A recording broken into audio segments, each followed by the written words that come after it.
हाँ बच्चों, गणित कक्षा 10th देखिए, निकलम विधि से भाग। निकलम विधि से भाग किस तरह करते हैं। निकलम विधि वहाँ होती है जहाँ भाजक आधार से छोटा होता है। तो आधार यहाँ भाजक 97 है, आधार 100, विचलन 0.3। अगर आधार 100 है, 2 जीरो हैं, तो विचलन भी 2 संख्याओं में आएगा।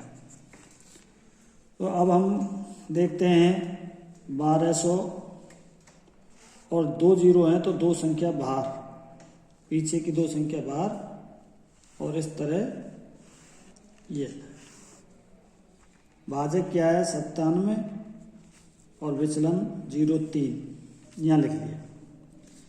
पहली संख्या के नीचे पहली संख्या को उतार देते हैं और इस संख्या का इससे गुणा कर देते हैं। 0.3 का 1 से गुणा किया तो 0.3 दूसरी संख्या से आगे नीचे लिख देते हैं।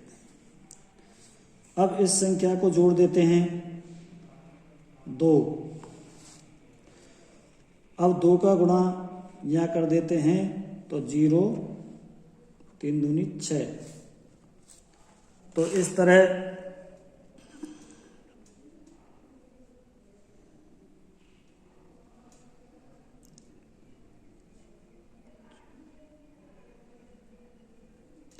देखिए इनका योग आ गया। अब ये भागफल हो गया और योगफल हुआ 6 और 5 11, हासिल की 1, 4 3 7 और 1 8, 81 भागफल हो, 81 शेषफल हो गया। तो 12 भागफल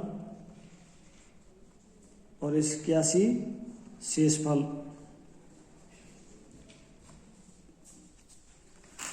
अब इसी तरह हम भाग वर्ग ज्ञात करो। तो ये पहला सवाल मैंने बताया है, दूसरा तीसरा सवाल आपको करना है।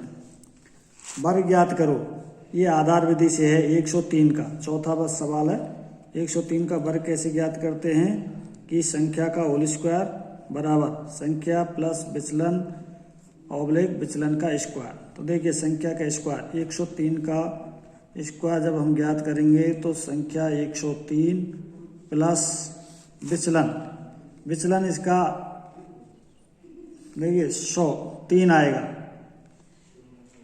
3 आएगा तो विचलन 0.3 और विचलन का स्क्वायर 0.3 का स्क्वायर बराबर 103 और 3 हो गए 106 और तनाम तिया 9। अब आधार 100 है, इसका आधार कितना है 100 और विचलन 0.3। तो इधर 2 संख्या आएंगी, इसलिए इसका वर्ग आया 106,09। ये इसका वर्ग। उपाधार विधि से वर्ग लेते हैं। तो देखिए इसमें आधार 100, उपाधार 200, उपाधार अंक 200/100 बराबर 2। तो 204 का होल स्क्वायर बराबर उपाधार अंक 2 गुणा संख्या 204 प्लस विचलन कितना हो गया 200 घटाए तो 4 और विचलन का स्क्वायर 4 का स्क्वायर बराबर 2 गुणा 204 और 208, 4 चौका 16। इसका आधार 100 है तो इधर 2 संख्या आएंगी। इसका देखो 8 दूनी 16, 2 दूनी 4 और 16 ही आ गया। ये इसका वर्ग ज्ञात कर लिया। इसी तरह घनफल ज्ञात करना, ये आधार विधि से घनफल है। इसका आधार 10। तो अब इसका घनफल का सूत्र है घनफल 15 का क्यूब बराबर संख्या कितनी है 15 प्लस 2 गुणा विचलन 5, 10 घटाए 15 में से तो 5 और 3 गुणा विचलन का स्क्वायर 5 का स्क्वायर और 5 का होल क्यूब। अब देखिए ये 5 दूनी 10, 10 और 15 25, पचम 25 और 25 75 और पचम 25 और 25 पंजे 125। ये अब इसमें एक एक संख्या लेंगे। यहाँ से 5 आ गया, 12 यहाँ जुड़ गया, 12 यहाँ जोड़ेंगे तो हो जाएगा 87। 8 यहाँ आ गया, 8 यहाँ जोड़ देंगे तो 25 और 8 33। ये इसका घनफल है। इसी तरह उपाधार विधि से इसका देखिए आधार कितना, आधार बराबर 10, उपाधार 30, उपाधार अंक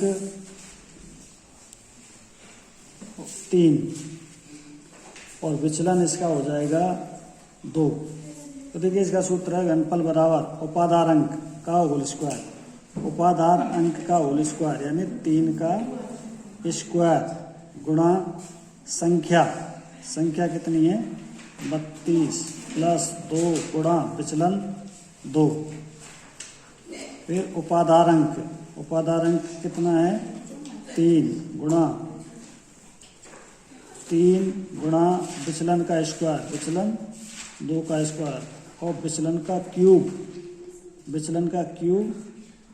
विचलन 2 का क्यूब। तो तिनामतीय 9 गुणा 2 दूनी 4, 32 और 4 36। तिनामतीय 9 गुणा 2 दूनी 4 और इसका 2 दूनी 4, 4 दूनी 8, 3 बार गुणा कर देंगे तो इस तरह 8। 36 9 मतलब 9 छक्की 54, 5 9 दूनी 18, 9 तीस 27, 27 और 5 32, 9 चौका 36 और 10। क्योंकि आधार 10 है इसलिए संख्या एक एक आएंगी इधर 8, यहाँ 6, 3 यहाँ चला गया तो 327 हो गया। ये इसका आंसर है। ध्वजांक विधि से जब भाग करते हैं तो जिस 11 और ध्वज ले लिया हमने, ये मूलांक हो गया और ये ध्वजांक हो गया 2। तो इस तरह ध्वजांक लेकर के इस तरह जितने अंक ध्वजांक में लिए हैं उसका उतने ही अंक भाल ले लेंगे। इस 2 को भाल ले लिया और 453 अंदर ले लिया।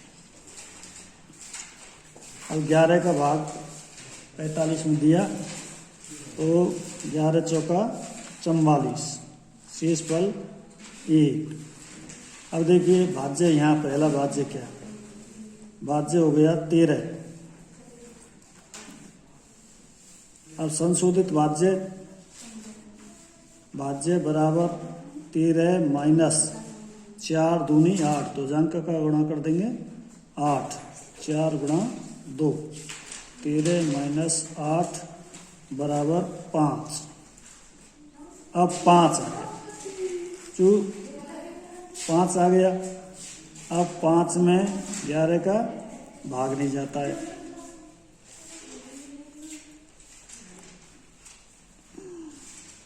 तो फिर भाग टूटे की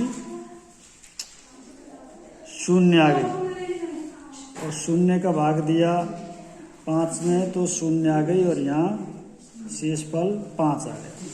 तो ये भागफल आ गया 40 और ये 52 शेष फल आ गया।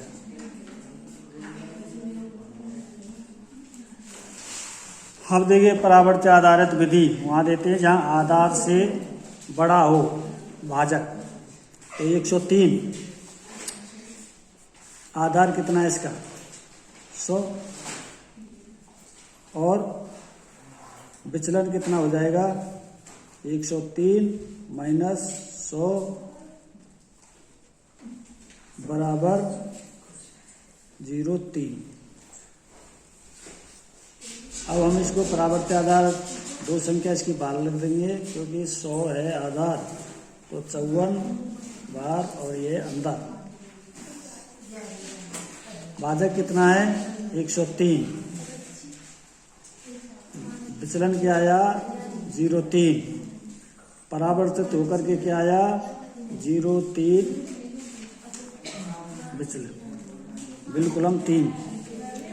अब पहला अंक सेम टू सेम 1 उतार लिया, इसका इससे गुणा किया तो 0.3 आया, फिर 1 का यहाँ उतार लिया, फिर 1 का यहाँ गुणा किया तो 0 विकलम 3 आया। अब 4 3 ये माइनस का, तो 4 में से 3 गया तो 1, 5 में से 3 गया तो 2, ये भागफल और ये है शेष फल आया। परावर्त्य का मतलब है इस जो विचलन आता है उसको परावर्तित करके लिखना, परावर्तित शेष निकलम की तरह होता है 0.3। Thank you. बाकी के सारे सवाल